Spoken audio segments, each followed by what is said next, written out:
waunza kuna Yesu zipo zao zese Ulo kuna mponesi waita wa mupe Mazwi ese muta kubatira wamwe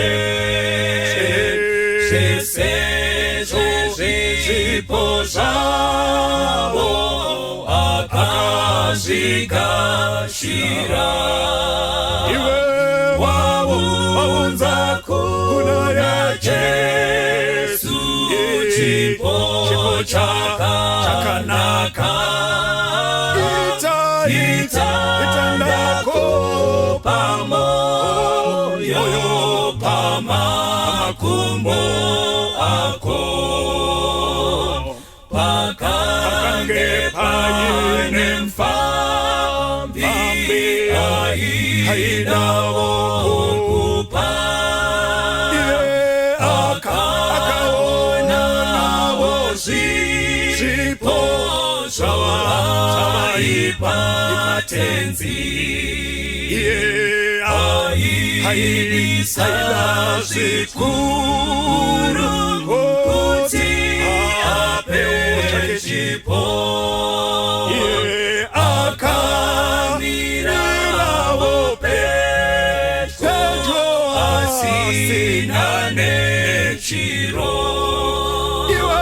waunza kuna Yesu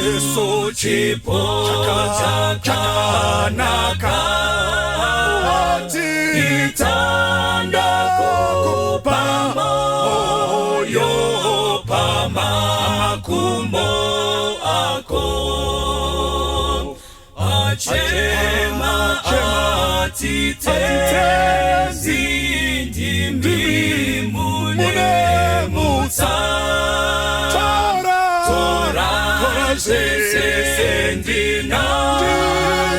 zone moyo wechiwi Yesu